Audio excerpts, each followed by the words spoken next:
Welcome to the Hustle Baby Podcast, where I give entrepreneurs 15 minutes to show, grow, and let the world know about their small business. You're a natural. I don't think so. You are a natural. You are good at what you do. Why don't you introduce yourself and tell everybody who you are and what you do? Sure. Thanks for having me. Yeah. I really appreciate it. My name is Jill Korchin. I live in Walpole with my husband, Todd, and my two sons, Tyler and Owen. Yeah. And I am the owner of Freshly Sorted, which is a home organizing company where we specialize in helping people with their projects around the house. Life nowadays is so busy. Totally. And we're all trying to juggle full-time jobs, our kids, our social life, and activities that most people don't have time to get around to these projects around the home. So we work with them with whatever that is, organizing their attic or garage or decluttering a house before it goes on the market. That's my favorite. And we just try to help create some calm around the house, right? Yeah. That is your sanctuary after a long day's Absolutely. a long day of work. And we try to help make it stress-free. Well, let me give a little backstory because obviously we met because my wife and your sister work together. Yes, that's right. And she had mentioned that, you had gotten into this organizing, decluttering thing. And I'm like, well, this is exactly what people need before they put their house on the market. Yes. And I can't tell you how many times, we've gone in and how stressful and anxiety filled that whole aspect of selling your house can be. Yes. And I have found that when I bring someone in like yourself, a lot of that stress goes away, a lot of that anxiety disappears, and you help people get to a place where they feel good about putting their house on the market, which I think is a big hurdle for a lot of people to get across. Do you find that as well? I do. It is almost like a roadblock for most people. There's so much going on at that time, right? Sure. That your mind can't really focus on specific things, right? So when I go in there, I kind of take that stress off of people and I shoulder it myself, and I kind of go in and just take control, tell them what we're planning on doing, and I walk them through step by step to be able to accomplish it. And to be able to do it in a fraction of the time that they could have done it themselves is worth every penny to most people.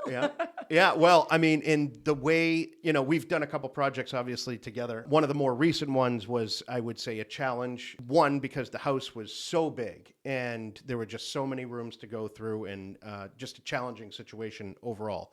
But you managed to turn that into, just an incredibly open, airy, free-feeling environment. And I think, really speaks volumes about what you do and how you do it. Start to finish, like, what's your process? Like, how do you help somebody that has all this stuff and needs to kind of whittle it down, if you will? Yeah, sure. So obviously it's based on the type of project, but the general process is the same. So I would go in and talk to the clients and ask them, what the issue is, what is the problem, right? And have them tell me what works and what doesn't work, right?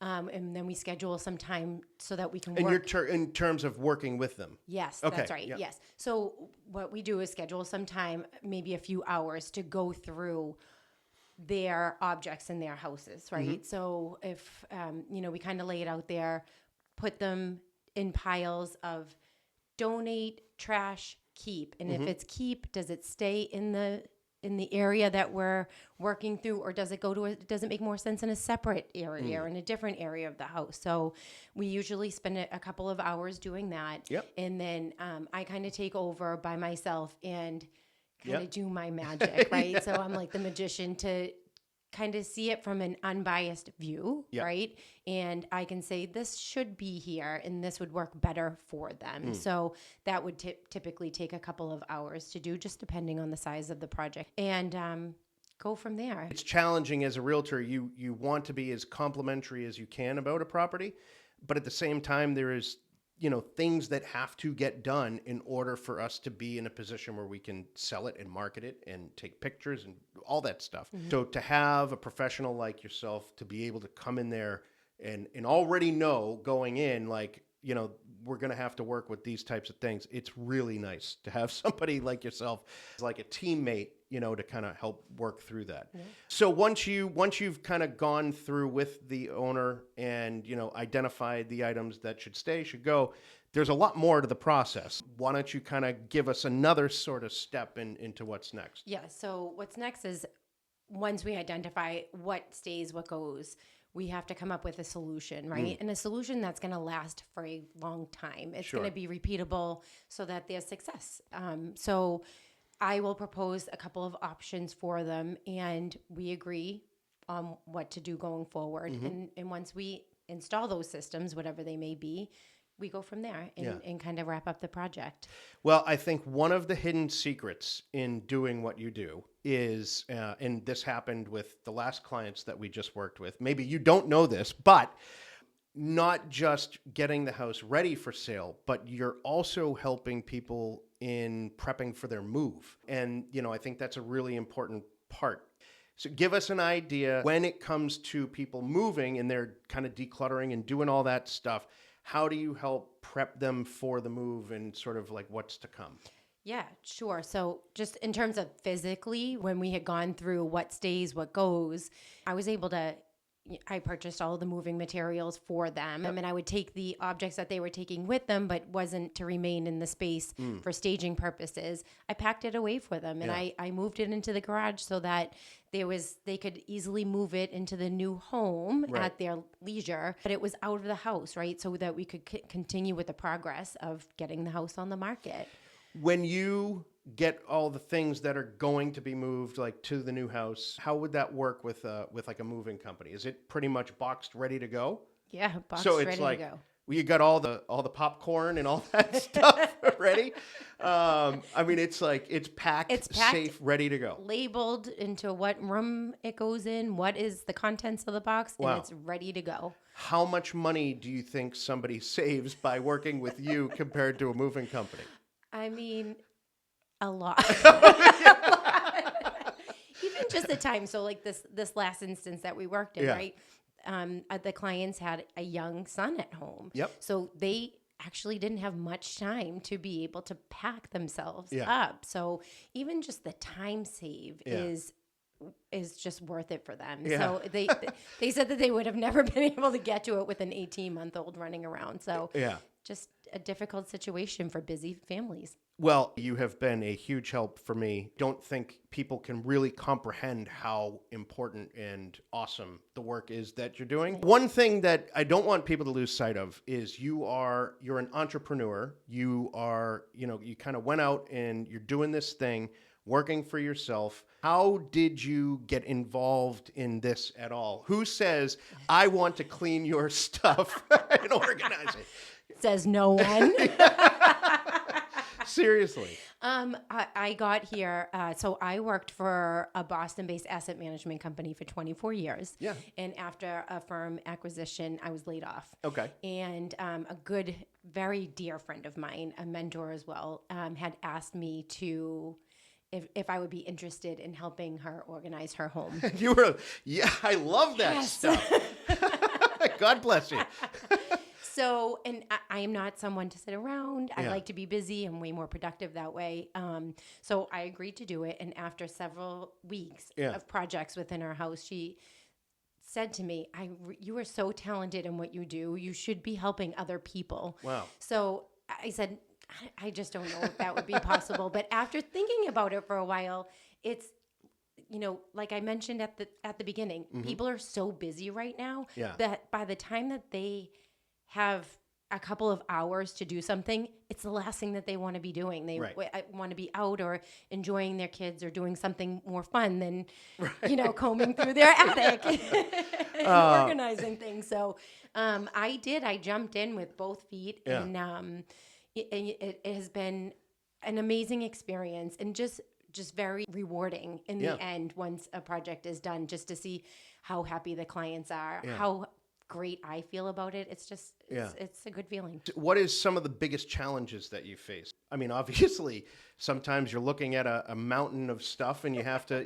go through it all. Is that the most challenging thing, or is it like more the coordination? What do you find? What's the hardest thing in your opinion? I have no problem jumping in. It is, I see an opportunity versus like a mountain in front of me, right? I kind of see through all of the stuff. My biggest hurdle has been marketing. Okay. I am not great on social media. I don't feel super comfortable in being that all ends today. in front of a camera. I just, it's hard to promote yourself, right? And to put yourself out there and to feel a little scared or nervous that what you're trying may be successful or not. The fear of not is there. Sure. So I have been trying to put myself out there. Thank you, Evan. Yeah, absolutely.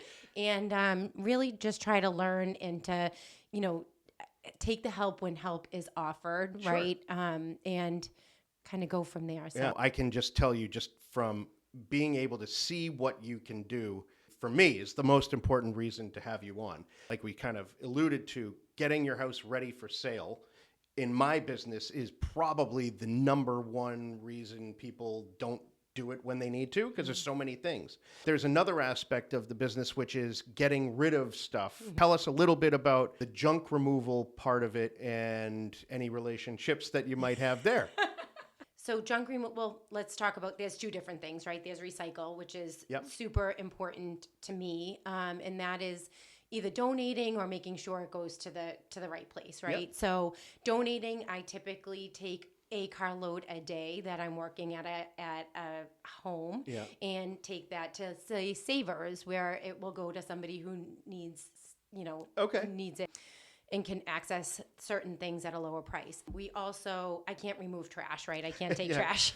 My husband would be very mad if I brought it to our home. I don't think that you can do that. You need a different car. You need a different car. That's right. So my nephew, Cole, owns Capital Junk Removal, and I have hired him on a number of cases.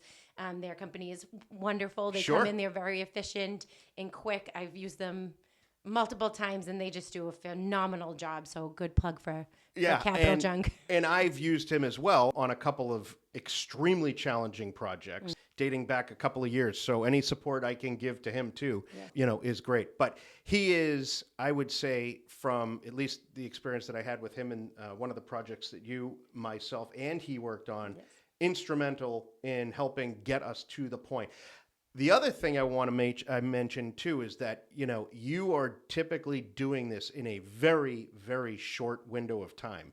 And in a lot of situations, we don't have the time to kind of, go through and take our time. It's got to happen quickly, as was the case. And you performed. Obviously, you work well under pressure.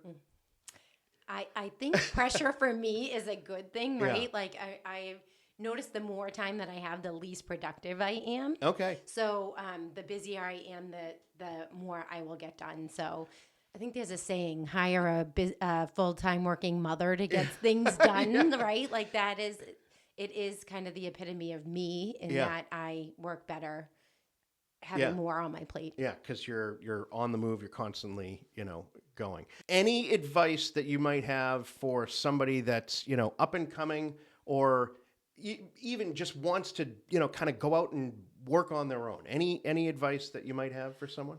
I would say give yourself a break and give yourself a little bit of time, right? So my expectation a little bit was, I'm going to be so successful right out of the gate. It takes time to build a business. Like you said, it's referrals, and it's like doing a great job and passing that information along to friends and family. So I had done a number of jobs for this family who had the woman had her own practice, and she had said it takes about 3 years for you to build your own business. So give yourself a break and understand that it's going to take some time to build a business. Sure. But I think that's a really important thing for really any business, is that it really does take about 2 years before you feel like you've mastered it to a point where you kind of know what you're talking about, and you kind of you've had the ups and downs, you've seen how things work.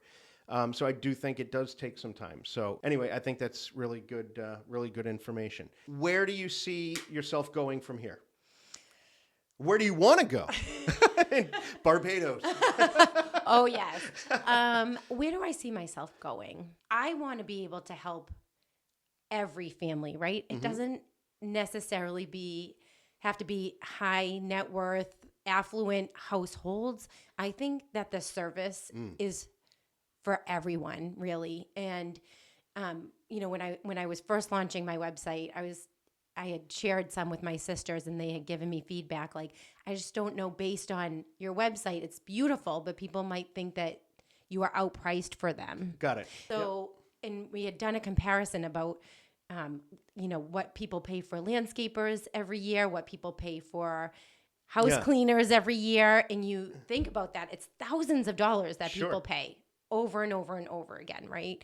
And for projects, I think people struggle with paying for such a service where it's a smaller fractional lump sum to be able to tackle a project, and for people to be aware that you don't have to tackle a whole house all at once either. If you have multiple areas that you need to work on, pick one, start with one. That's a good point. Right? And work through that. Try to do something quarterly or annually so that you take it off of your plate and keep moving. But it's a one-time thing, right? Where you're setting yourself up for systems for success moving forward versus recurring charges. I love the idea of a quarterly, seasonal, yearly, whatever it is, a membership program. I think that would be a membership. I think that would be great. And really, in the grand scheme of things, your rates are exceptionally fair. And I don't think anybody could have sticker shock when they look at what you do and all that they get for what they're paying. It's incredible. So, and I think I might owe you some money. No. Oh, no? I don't think. Okay. Yes, you do. Oh, yeah. You owe me.